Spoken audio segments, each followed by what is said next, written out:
दोस्तों आज हम आपको बताने जा रहे हैं अगले वीडियो की पहली कहानी, ब्रह्मा विष्णु और महेश स्वयंभू मनु का काल। हालांकि ब्रह्मा विष्णु और महेश की कथा को शिव के भक्तों ने शिव को आधार बनाकर लिखा, तो विष्णु के भक्तों ने विष्णु को आधार बनाकर कहा जाता है कि एक बार जब भगवान शिव से जब पूछा गया कि आपके पिता कौन हैं, तो उन्होंने ब्रह्मा का नाम लिया। और फिर पूछा गया कि ब्रह्मा के पिता कौन है, तो उन्होंने विष्णु का नाम लिया। और जब उनसे पूछा गया कि विष्णु के पिता कौन है, तो उन्होंने कहा कि मैं स्वयं हूँ। जब सब कुछ प्रलय के कारण नष्ट हो गया तो धरती लाखों वर्ष तक अंधकार में रही। फिर सूखी धरती पर जलावृष्टि हुई और यह धरती पूर्ण रूप से जल से भर गई। संपूर्ण धरती में जलमग्न हो गई। जल में भगवान विष्णु की उत्पत्ति हुई। जब उन्होंने आंखें खोली तो नेत्रों से सूर्य की और हृदय से चंद्रमा की उत्पत्ति हुई। जल से विष्णु की उत्पत्ति होने के कारण उन्हें हिरण्य भी कहते हैं। हिरण्य अर्थात जल और नाभ अर्थात नाभि यानी जल की नाभि। इस नाभि से कमल की उत्पत्ति हुई और कमल जब जल के ऊपर खिला तो उसमें ब्रह्मा की उत्पत्ति हुई। फिर उनके माथे से एक ज्योतिर्लिंग प्रकट हुआ जो टूटकर बिखर गया, तो उसमें से महेश की उत्पत्ति हुई। दोनों ने पूछा मैं कौन हूँ। तब विष्णु ने उनकी सृष्टि के विस्तार का आदेश दिया। इस काल में एक और जहाँ जल में एकंद्री और एक रंगी जीवों की उत्पत्ति हुई, वहीं असंख्य पौधों और लताओं की उत्पत्ति होती है। इसी तरह मेरु पर्वत से जब कुछ जल हटा तो है एकंद्री जीव वहां फैलकर तरह तरह के रूप धरने लगे। ये जीवन क्रम विकास में शामिल हो गए। यह सब ब्रह्मा की घोर तपस्या और अथक प्रयास से संभव हुआ।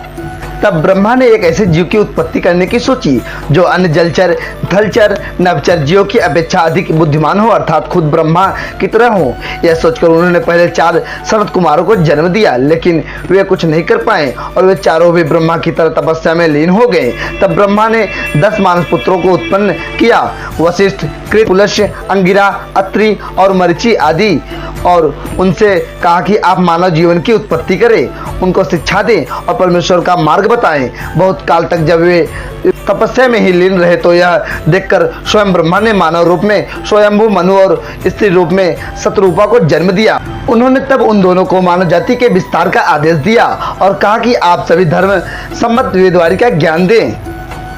वेद ईश्वर की वाणी है। इन वाणी को सर्वप्रथम क्रमशः 4 ऋषियों ने सुना। पहला अग्नि, दूसरा वायु, तीसरा अंगिरा और चौथा आदित्य। परंपरागत रूप से इस ज्ञान को स्वयंभू मनु ने अपने कुल के लोगों को सुनाया। फिर स्वऋषि, फिर औसमी, फिर तामस मनु, फिर रैवत और फिर चाषी मनु ने इस ज्ञान को अपने कुल और समाज के लोगों को सुनाया। बाद में इस ज्ञान को वैवस्वत मनु ने अपने पुत्रों को दिया। इस तरह परंपरा से प्राप्त यह ज्ञान श्री कृष्ण तक पहुंचा। हिंदू धर्म की शुरुआती कहानी में सबसे पहले ब्रह्मा और उनके पुत्रों की कहानी का अधिक महत्व है। उसके बाद विष्णु और महेश के शिष्यों और भक्तों की कहानी का अधिक महत्व है।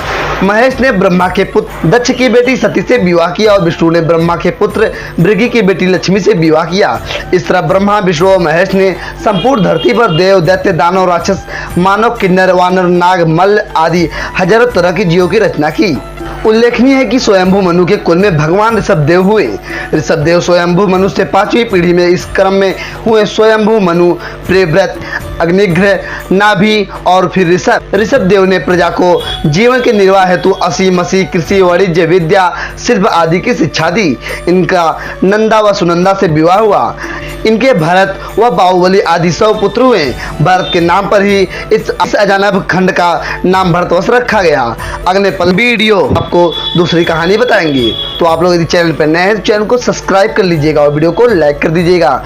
मिलते हैं किसी नए वीडियो में, तब तक के लिए जय हिंद, जय भारत, जय श्री राम।